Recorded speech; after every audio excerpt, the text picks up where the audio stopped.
এতিয়া দেশত উপলব্ধ হ'ব 12 বছৰ ঊৰ্ধ্বৰ কিশোৰ-কিশোৰীৰ কাৰণে কোভিড-19ৰ প্ৰতিষেধক। ডিচিজিআই অনুমোদন প্ৰদান কৰিছে জাইকোভিড নামৰ ভেকচিনটোত।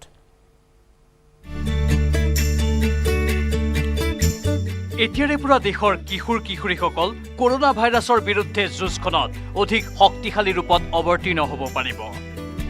12 বছৰৰ ঊৰ্ধ্বৰ কিশোৰ-কিশোৰীৰ কাৰণে কেন্দ্ৰই জনাইছে ভেকচিনৰ অনুমোদন। জাইকভ-ডি নামৰ ভেকচিনক অনুমতি প্ৰদান ডিচিজিআইৰ। জৰুৰীকালীন ব্যৱহাৰৰ কাৰণে অনুমতি। 12 বছৰৰ পৰা 18 বছৰ বয়সৰ কিশোৰ-কিশোৰীসকলক প্ৰদান কৰা হ'ব এই ভেকচিন। বেজিৰে দিয়া নহয় এই ভেকচিন। 3 পালি ল'ব লাগিব জাইকভ-ডি ভেকচিন। অসমতো শীঘ্ৰে এই প্ৰতিষেধক প্ৰদানৰ ইংগিত দিছে স্বাস্থ্যমন্ত্ৰী কেশৱ মহন্তই। গুৱাহাটীত শনিবাৰে এখন সংবাদমেল সম্বোধন কৰি মহন্তই কেন্দ্ৰৰ এই পদক্ষেপ ভাল খবৰ বুলি অভিহিত কৰে।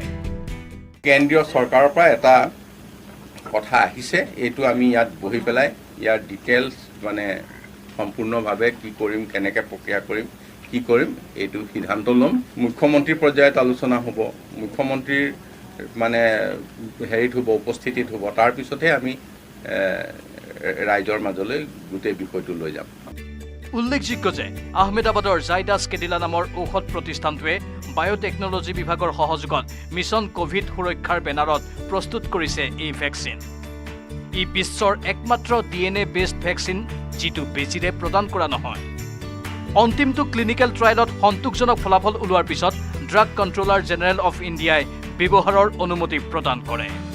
জাইকভ-ডি 66.6% ফলদায়ক। 28,000 জনৰ শৰীৰত কৰা হৈছে পৰীক্ষা।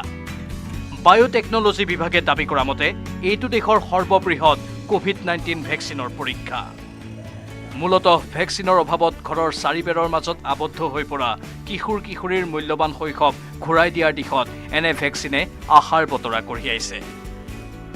News desk, news 18, Assam north east.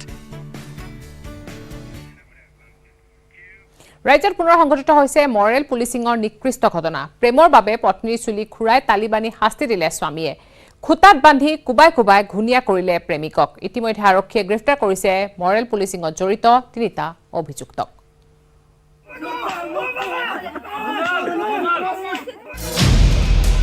তেজপুৰত মৰেল পুলিচিঙৰ জঘন্য ঘটনা। প্ৰেমিক প্ৰেমিকাক চৰম নিৰ্যাতন। লাঠিৰে কোবাই কোবাই খুনীয়া কৰিলে প্ৰেমিকক। খবলা খবলকৈ কাটি চোচৰালে ৰাস্তা। ডিঙিত ওলমাই দিয়া ভঙা টিঙত লহৰ তুলি মৰেল পুলিচৰ সমদল। প্ৰেমত বাধা দিবলৈ গৈ তেজপুৰৰ শোলমৰা পুনিয়নিত মৰেল পুলিচে সংঘটিত কৰা এই জঘন্য কাণ্ড বন্দী হ'ল মোবাইলত।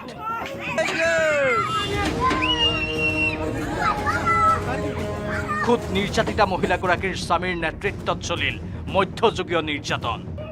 নিজেই আগভাগ লৈ নিৰ্যাতিতাৰ স্বামীয়ে খুটাত বান্ধি লাঠিৰে কোবাই কোবাই ঘূণীয়া কৰিলে প্ৰেমিকক। খবলা খবলকৈ চুলি কটা প্ৰেমিক প্ৰেমিকাক ৰছীৰে বান্ধি উন্মুক্ত ৰাজপথত মৰেল পুলিচে উলিয়ালে সমদল। প্ৰেমিক প্ৰেমিকাক চলোৱা নিৰ্যাতন দেখি আনন্দত আত্মহাৰা হ'ল বহুজন। একাংশই ছ'চিয়েল মিডিয়াত আপলোড কৰিলে প্ৰেমিক প্ৰেমিকাৰ ওপৰত চলা নিৰ্যাতনৰ দৃশ্য। তাৰ পিছতেই হস্তম হোৱা আৰক্ষীয়ে আটক কৰিলে শ্বহীদুল ইছলাম, আফাজুল হুছেইন আৰু নুৰ আলম নামৰ 3টা মৰেল পুলিচক। হয়তো অচিৰেই আৰক্ষীৰ জালত পৰিব পুনিয়নিৰ আন কেইবাটাও মৰেল পুলিচ। তেজপুৰৰ পৰা Hemanta Kumar Nath, news 18, Assam north east. Tezpur আদালত চৌহদৰ পৰা আছামী পলায়ন কৰা আছামীটো হৈছে শ্বহীদুল ইছলাম। মৰেল পুলিচিঙৰ ঘটনাত জড়িত আছিল শ্বহীদুল। পলাতক শ্বহীদুলৰ ঘৰ শোলমাৰাত। তেজপুৰ মুখ্য ন্যায়িক ন্যায়াধীশৰ দণ্ডালতৰ কাৰ্যালয়ত হাজিৰ কৰাবলৈ আনোতেই চেক বুজি পলায়ন কৰে শ্বহীদুলে। পলাতক শ্বহীদুল ইছলামৰ সন্ধানত আৰক্ষীয়ে অভিযান অব্যাহত ৰাখিছে।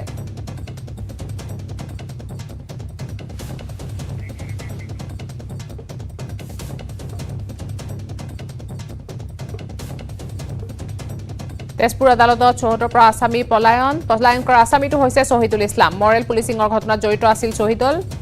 পলাতক শ্বহীদুলৰ ঘৰ শোলমৰাত তেজপুৰ মুখ্য ন্যায়িক দণ্ডাধীশৰ আদালতত হাজিৰ কৰাবলৈ লৈ যাওঁতে চেক বুজি পলায়ন কৰে শ্বহীদুলে। পলাতক শ্বহীদুল ইছলামৰ সন্ধানত আৰক্ষীয়ে অভিযান অব্যাহত ৰাখিছে।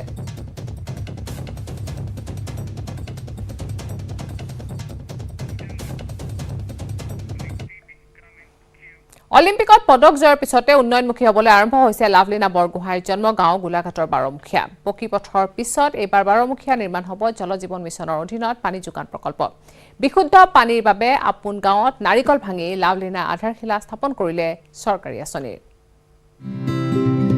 লাভলীনাৰ গাঁৱত উন্নয়নৰ যাত্ৰা, পকীপথৰ পিছত পানী যোগান, চৰকাৰী আঁচনিৰ আধাৰশিলা স্থাপন লাভলীনাৰ। টকিঅ' অলিম্পিকত লাভলীনাৰ সফলতাৰ পাঞ্চ পৰাৰ পিছতেই গোলাঘাটৰ বাৰমুখীয়া গাঁৱত পৰিছে চৰকাৰৰ দৃষ্টি। অলিম্পিক জয়ী লাভলীনা বৰগোহাঁইৰ গাঁৱত আৰম্ভ হৈছে ইটোৰ পিছত সিটো উন্নয়নমূলক কাম।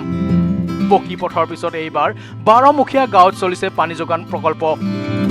জল জীৱন মিছনৰ অধীনত খুদ লাভলীনাই আধাৰশিলা স্থাপন কৰিলে চৰকাৰী আঁচনিৰ।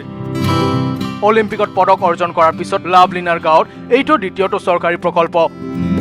গোলাঘাট জিলা জনস্বাস্থ্য কাৰিকৰী বিভাগৰ দ্বাৰা নিৰ্মাণ কৰা হ'ব এই বাৰমুখীয়া বিশুদ্ধ পানী যোগান আঁচনি। আপোন গাঁওখন উন্নয়নমুখী হোৱা দেখি উৎফুল্লিত হৈ পৰিছে বক্সিং ৰাণী লাভলীনা। বহুত ভাল লাগিছে, যিহেতু এতিয়া আমি ঘৰে ঘৰে ভাল পানী খাবলৈ পাম আৰু যেনেদৰে অঞ্চলটোৰ উন্নতি হৈছে তেনেদৰে যদি উন্নতি হৈ যায় আগন্তুক সময়ত কোনো ঘৰতে একো যাতে প্ৰব্লেম নহ'ব, সকলোৱে ভালদৰেই বহুত উন্নতি হ'ব। ইপিনে দীৰ্ঘদিনৰ পিছত আপোন ঘৰখনত সময় কটাবলৈ পাই আপোন পাহৰা হৈছে বক্সাৰগৰাকী। 15 ছেপ্টেম্বৰলৈ নিজ ঘৰতে কটাব লাভলীনা বৰগোহাঁই। লাভলীনাক চাবলৈ তথা লাভলীনাৰ সৈতে একপি চেলফি উঠিবলৈ পুৱাৰে পৰা ভিৰ কৰিছে অসংখ্যজনে। ৰাইজৰ মৰম চেনেহ পাই আৱেগিক হৈ পৰিছে লাভলীনা।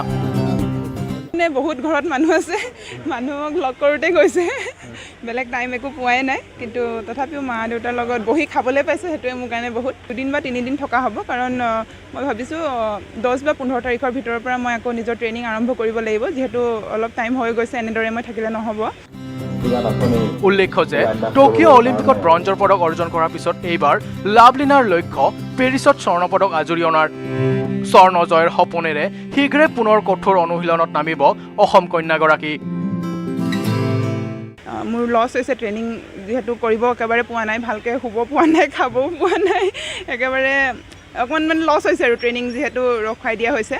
সেইটো কাৰণে সোনকালে মই ট্ৰেইনিং ষ্টাৰ্ট কৰিব বিচাৰিছোঁ। 10 তাৰিখৰ পৰা মই নিজৰ ট্ৰেইনিং ষ্টাৰ্ট কৰিম। তাৰ আগতে 2 দিনমান মুম্বাই যাব লাগিব আৰু দিল্লী যাব লাগিব। বিশ্ব জয় কৰি দেশৰ লগতে অসমলৈ সুনাম কঢ়িয়াই অনা লাভলীনাক লৈ এতিয়া গৌৰৱ অনুভৱ কৰিছে বাৰমুখীয়াৰ ৰাইজে। এইগৰাকী লাভলীনাৰ বাবে আজি দীৰ্ঘদিনে পিছ পৰি থকা গাঁৱলৈ আহিছে আশাৰ বতৰা।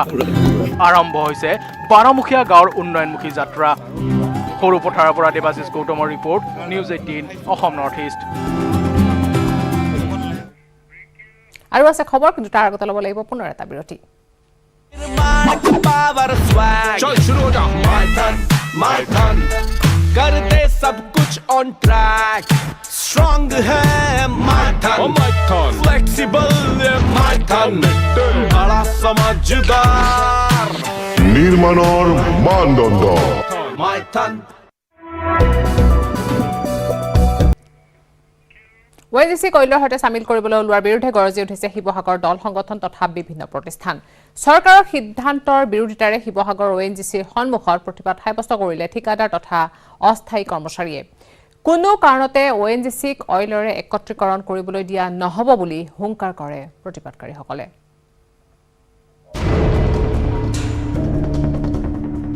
অনিশ্চয়তাত ONGCৰ ঠিকাদাৰ কৰ্মচাৰীৰ ভৱিষ্যত।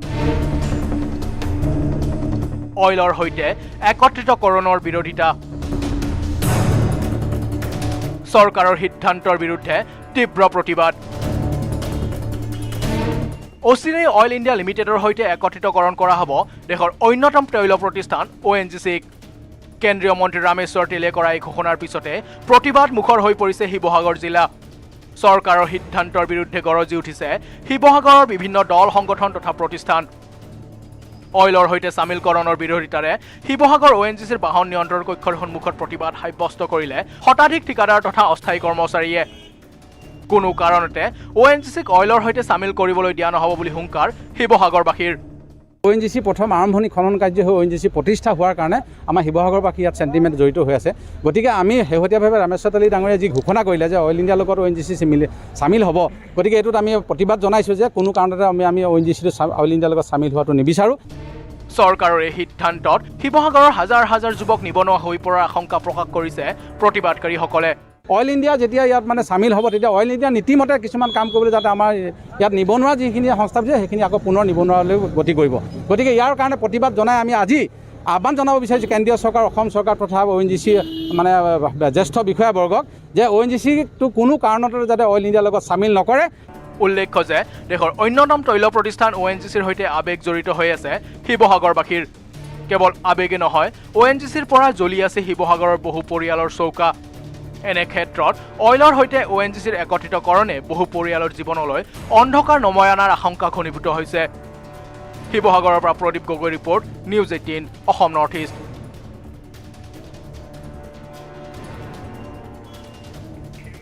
কাৰ্যকৰী হোৱা নাই ন্যায়ালয়ৰ নিৰ্দেশ। বিদেশী হোৱাৰ অভিযোগত বছৰ বছৰ ধৰি ট্ৰেনজিট কেম্পত বন্দী হৈ আছে বহুজন।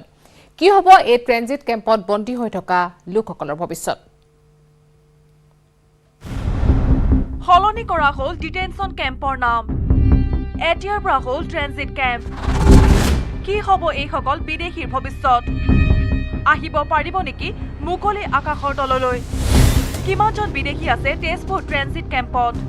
3 বছৰৰ অধিক কাল ট্ৰেনজিট কেম্পত থকা লোকসকল সঁচাকৈ মুকলি আকাশৰ তললৈ অহাৰ পথ প্ৰশস্ত হ'ব নেকি? দেশৰ সৰ্বোচ্চ ন্যায়ালয়ৰ এক ৰায়ৰ আধাৰত অসম আৰক্ষীৰ সীমান্ত শাখাই অসম চৰকাৰলৈ এনে লোকৰ প্ৰথমখন তালিকা প্ৰেৰণ কৰিছিল। ৰাজ্য চৰকাৰে গঠন কৰি দিয়া 3জনীয়া বিশেষ পৰ্যালোচনা সমিতিয়ে 2019 বৰ্ষৰ 2 নৱেম্বৰত তেজপুৰ ডিটেনশ্যন কেম্প পৰিদৰ্শন কৰি দাখিল কৰিছিল এই তালিকা। অসম আৰক্ষী সীমান্ত শাখাৰ উপ মহাপৰিদৰ্শক দেৱজিৎ মুখাৰ্জীৰ অধ্যক্ষতাত গঠিত পৰ্যালোচনা সমিতিয়ে পৰিদৰ্শন কৰি তালিকা দাখিল কৰা 2 বছৰ অতিক্ৰম কৰিবৰ হ'ল, কিন্তু আজি পৰ্যন্ত কাৰ্যকৰী হোৱা নাই এই কাৰ্য। বিদেশী ন্যায়াধীকৰণত অভিযুক্ত মৰিগাঁও এজন লোকে তেজপুৰ ডিটেনশ্যন কেম্পত ইতিমধ্যে অতিক্ৰম কৰিছে 3 বছৰ কাল। কমপ্লিট হোৱা সকলৰ কাৰণে যিটো গাইডলাইন সুপ্ৰিম কোৰ্টে যিটো অৰ্ডাৰ দিছিলে, লগতে এটা গাইডলাইন দিছিলে, সেই গাইডলাইন মতে কিছুমান কণ্ডিশ্যনছ ধৰি দিছিলে সুপ্ৰিম কোৰ্টে। যেনেকুৱা এজন ব্যক্তি যদি 3 বছৰ হৈছে আৰু তেখেতে তেতিয়া তেওঁৰ পাৰ্মানেণ্ট এড্ৰেছ, যিটো এড্ৰেছত তেওঁ বেইল পালে থাকিব, সেইটো দিব লাগিব। তাৰপিছত তেখেতৰ 2টা চিউৰিটি দিব লাগিব 1 লাখৰ ইচ, টু চিউৰিটিজ 1 লাখ ইচ। এই চিউৰিটি সেইক্ষেত্ৰত তাৰে পাৰ্মানেণ্ট হয়নে নহয়, তেখেতসকলে ভায়াবিলিটিটো আছে নাই চিউৰিটি হোৱাৰ কাৰণে, এই গোটেইখিনি চালি জাৰি চাই পেলাই SP-য়ে, ডিষ্ট্ৰিক্ট SP-য়ে আমাৰ বৰ্ডাৰ হেডকোৱাৰ্টাৰলৈকে পঠাব। তেজপুৰ ট্ৰেনজিট কেম্পত বৰ্তমানলৈকে মুঠ 41গৰাকী বিদেশী আছে। ইয়াৰে বিদেশী ন্যায়াধীকৰণত অভিযুক্ত সন্দেহযুক্ত বিদেশী তথা ডি ভোটাৰ হৈছে 24গৰাকী, 2গৰাকী মহিলা আৰু 22জন পুৰুষ। বাংলাদেশী আছে 8গৰাকী, 1গৰাকী মহিলা আৰু 7জন পুৰুষ। সেইদৰে ম্যানমাৰৰ নাগৰিক তথা ৰোহিংগীয়া হৈছে 9গৰাকী, 2গৰাকী মহিলা, 2জন পুৰুষ আৰু 5টি শিশু আছে। আমাৰ ইয়াতে আছে এতিয়া বৰ্তমান 41জন আছে, 41জন আছে। তাৰে ভিতৰত আপোনাৰ FT কোৰ্টৰ আছে আপোনাৰ 24জন আছে। তাৰপিছত আছে মতা আছে 2জন আৰু মাইকী আছে, মতা আছে আপোনাৰ 22জন আৰু মাইকী আছে 2জনী আছে। আৰু আমাৰ ম্যানমাৰৰ আছে আপোনাৰ 9জন, তাৰে মতা আছে 2জন, তাৰ মাইকী আছে 2জনী, আৰু চিলড্ৰেন আছে মেল এটা আৰু ফিমেল আছে 4টা চিলড্ৰেন। আৰু বাংলাদেশী আছে 8জন, তাৰে মতা আছে 7টা আৰু মাইকী আছে 1জনী আছে। আৰু আমাৰ 3 বছৰৰ ওপৰত থকা আমাৰ FT কোৰ্টৰ এজনে আছে। উল্লেখ্য যে ৰাজ্যখনৰ গোৱালপাৰা, কোকৰাঝাৰ, যোৰহাট, ডিব্ৰুগড়, শিলচৰ আৰু তেজপুৰ ডিটেনশ্যন কেম্পৰ নাম সলনি কৰি শেহতীয়াকৈ কৰা হৈছে ট্ৰেনজিট কেম্প। এনেদৰে বছৰ বছৰ ধৰি ডিটেনশ্যন কেম্পত আবদ্ধ হৈ থকা লোকসকল কেতিয়া আহিব মুকলি আকাশৰ তললৈ? তেজপুৰৰ পৰা Hemanta Kumar Nath, news 18 Assam north east. ভুৱা ৰেচন কাৰ্ডধাৰীক হুংকাৰ দি খাদ্য আৰু অসামৰিক যোগান মন্ত্ৰী ৰঞ্জিত কুমাৰ দাসে ঘোষণা কৰিলে এক ৰাষ্ট্ৰ এক ৰেচন কাৰ্ড ব্যৱস্থাৰ। এতিয়াৰ পৰা ৰেচন কাৰ্ডৰ সৈতে উপভোক্তাই আধাৰ কাৰ্ড সংযোগ কৰিব লাগিব বুলি ঘোষণা কৰে ৰঞ্জিত দাসে। এক ৰাষ্ট্ৰ এক ৰেচন কাৰ্ড পলমকৈ হ'লেও কেন্দ্ৰীয় চৰকাৰৰ আঁচনিত অন্তৰ্ভুক্ত হোৱা অসমত ভুৱা ৰেচন কাৰ্ডৰ গৰাকীৰ বিৰুদ্ধে কঠোৰ হোৱাৰ হুংকাৰ ৰাজ্য চৰকাৰ। অসমত সুলভ সামগ্ৰীৰ দোকানৰ সংখ্যা ৩৩,৯৭৮খন। অসমত ৰেচন কাৰ্ডৰ সুবিধা লৈছে ৫,৮৯,৯২৭টা পৰিয়ালে। ইয়াৰ মাজতে চৰকাৰৰ আহ্বানত সঁহাৰি জনাই 1,26,123 গৰাকী লোকে উভতাই দিছে ৰেচন কাৰ্ড। এক ৰাষ্ট্ৰ এক ৰেচন কাৰ্ড হৈছে এক ফ্লেগশ্বিপ আঁচনি, যাৰ জৰিয়তে যোগ্য হিতাধিকাৰীসকলে তেওঁলোকৰ প্ৰাপ্য খাদ্যশস্য লাভ কৰিবলৈ অনুমতি লাভ কৰিব। ভুৱা হিতাধিকাৰী ইতিমধ্যে আমি লক্ষ্য কৰিছোঁ আৰু এইটোৰ ফলস্বৰূপে এই নামবোৰ ইতিমধ্যে 1,26,123 গৰাকী ইয়াৰ পৰা তালিকাৰ পৰা ডিলেট ইতিমধ্যে হৈছে। হয় আইদাৰ চাৰেণ্ডাৰ, নহয়তো আমি প্ৰশাসনে হয়তো নিজে চিনাক্ত কৰিছোঁ। এক ৰাষ্ট্ৰ এক ৰেচন কাৰ্ডৰ জৰিয়তে যোগ্য হিতাধিকাৰীয়ে বায়োমেট্ৰিক পদ্ধতিৰে দেশৰ যিকোনো স্থানত সংগ্ৰহ কৰিব পাৰিব খাদ্য সামগ্ৰী। শনিবাৰে জনতা ভৱনত অনুষ্ঠিত এক সংবাদমেলত এই কথা সদৰি কৰিলে খাদ্য আৰু অসামৰিক যোগান মন্ত্ৰী ৰঞ্জিত কুমাৰ দাসে। সৰ্বমুঠ 33,978খন সুলভ মূল্যৰ দোকান, সেই সুলভ মূল্যৰ দোকানত এনেকুৱাকৈ অটো মেচিন, এই মেচিনৰ জৰিয়তে বায়োমেট্ৰিক্সৰ জৰিয়তেহে এতিয়া তেওঁলোকে সামগ্ৰী ল'ব পাৰিব। অৰ্থাৎ যিসকলে এই মেচিনটো ব্যৱহাৰ নকৰে তেওঁলোকৰ নামত আল্টিমেটলি সামগ্ৰী তেওঁলোকে নাপাব। নট অনলি ইন আছাম, তেওঁ যদি লাডাখতো থাকে, তেওঁ যদি বিহাৰতো থাকে, তেওঁলোকো তেনেকুৱাকৈ সমগ্ৰ ভাৰতবৰ্ষত যিকোনো ঠাইত এই ৰেচন সামগ্ৰী লিভ কৰিব পাৰিব। সুলভ মূল্যৰ দোকানত থাকিব electronic point of sale device machine. Electronic point of sale device মেচিনত প্ৰতিটো পৰিয়ালৰ প্ৰতিজন সদস্যই দিব লাগিব বায়োমেট্ৰিক তথ্য। লগতে প্ৰত্যেকখন ৰেচন কাৰ্ডৰ সৈতে হিতাধিকাৰীয়ে সংযোগ কৰিব আধাৰ কাৰ্ড। কিমান কেজি চাউল লিভ কৰিলে এই ডাটাখিনি তেওঁ কাৰ্ডখন পোৱাৰ লগতে আমাৰ ইয়াতে থাকি যাব। গতিকে এই ছিষ্টেমটো এটা নতুন ছিষ্টেম। এক্টিভেশ্যনটো আজি আমি আনুষ্ঠানিকভাৱে ইয়াৰ শুভাৰম্ভ কৰিছোঁ আৰু এক্টিভেশ্যনটো আমাৰ সোমবাৰৰ পৰা হ'ব। ইতিমধ্যে আমি আজি কামৰূপ জিলা প্ৰশাসনক আমি 100টা পৰীক্ষামূলকভাৱে এই মেচিন আমি অৰ্পণ কৰিম আৰু তেওঁলোকে সোমবাৰৰ পৰা চিম কাৰ্ডৰ জৰিয়তে এক্টিভেশ্যন কৰিব। দুখীয়া ৰাইজৰ বাবে অহা চাউলক লৈ এছাম বিষয়াই বিভিন্ন সময়ত দুৰ্নীতি কৰাৰ অভিযোগৰ ওপৰতো চৰকাৰে চোকা নজৰ ৰখাৰ কথা ঘোষণা কৰিলে মন্ত্ৰী ৰঞ্জিত দাসে। কেমেৰা পাৰ্চন সঞ্জয় বৰাৰ সৈতে Bipul Barman, news 18 Assam north east. Network 18 আৰু ফেডাৰেল বেংকৰ সহযোগত সঞ্জীৱনী অভিযান, COVID-19 টীকাকৰণক লৈ জনজাগৰণ অভিযান। এই অভিযানৰ জৰিয়তে টীকাকৰণ কেন্দ্ৰলৈ ৰাজ্যক পঠাইছে যাতে আৰ্থিক বোজা কম কৰিব পাৰি। সঞ্জীৱনীয়ে বিশেষকৈ বাহনৰ ব্যৱস্থা কৰি গাঁৱৰ পৰা লোকসকলক টীকাকৰণ কেন্দ্ৰলৈ পঠোৱাৰ ব্যৱস্থা কৰিছে। চাওক আমাৰ এই বিশেষ প্ৰতিবেদন।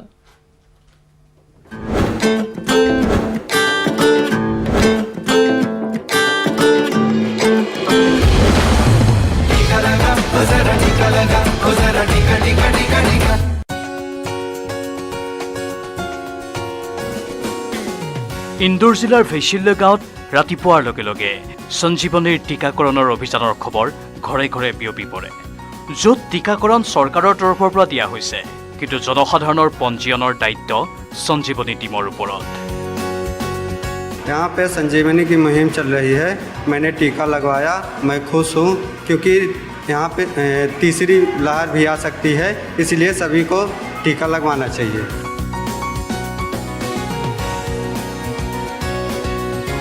সঞ্জীৱনীৰ এই জাগৰণ কেৱল জনসাধাৰণক টীকাকৰণৰ বাবে সাজু কৰাই নহয়, তেওঁলোকক পঞ্জীয়ন কৰাৰ লগে লগে তেওঁলোকক টীকাকৰণ কেন্দ্ৰলৈকে লৈ অনাৰো দায়িত্ব পালন কৰা হৈছে, যাৰ বাবে বিশেষ বাছৰো ব্যৱস্থা কৰা হৈছে।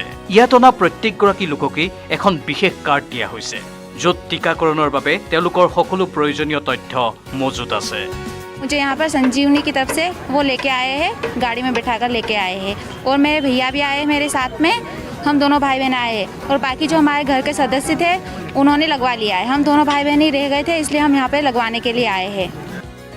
বিশেষ বাহনৰ ব্যৱস্থা কৰি জনসাধাৰণক টিকাকৰণ কেন্দ্ৰলৈ লৈ অনাটো অত্যন্ত জৰুৰী আছিল, যাৰ জৰিয়তে এই লোকসকলে তেওঁলোকৰ সাঁচতীয়া ধনখিনি জমা কৰিব পাৰে, যিখিনি ধনৰ তেওঁলোকক অত্যন্ত প্ৰয়োজন। एक बस के माध्यम से कहीं दूर जाना पड़े तो उनके लिए बहुत एक इम्पॉसिबल सा एक टास्क हो जाता है। फिर उसमें ज़्यादातर लोग सोच लेते हैं कि ठीक है नहीं करा रहे। संजीवनी टीम जो अपने पिछले 10 दिन से काम कर रही है, कम्युनिटी लेवल पे सपोर्ट कर रही है हर किसी को कि आप वैक्सीनेट करवा लीजिए, बेटर रहेगा फ्यूचर के लिए और अभी के लिए भी।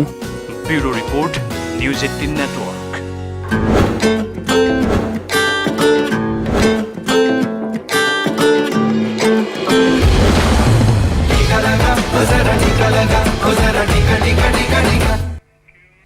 বৈধ জন্তুক নহয় বাঘৰ চিকাৰ পোহনীয়া পোৱা ছাগলী। ঢেকীয়াপতীয়া বাঘে ছাগলী চিকাৰ কৰা বিৰল দৃশ্য বন্দী হৈছে কেমেৰাত।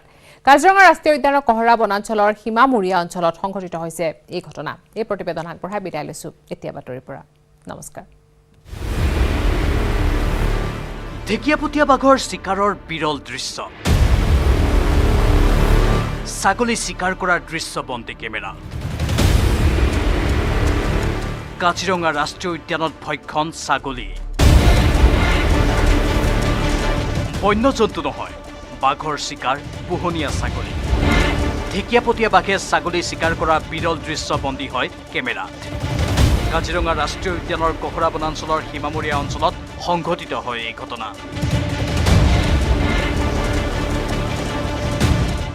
কাজিৰঙা ৰাষ্ট্ৰীয় উদ্যানত বাঘে জলকেলি কৰা, বাঘ আৰু গড়ৰ খেদাখেদি অথবা উদে বাঘ খেদি নিয়াৰ দৃশ্য পূৰ্বে নিউজ 18ত সম্প্ৰচাৰিত হৈছিল। এইবাৰ খাদ্যৰ সন্ধানত যোৱা পোহনীয়া ছাগলী চিকাৰ কৰা বিৰল দৃশ্যবন্দী হ'ল কেমেৰা।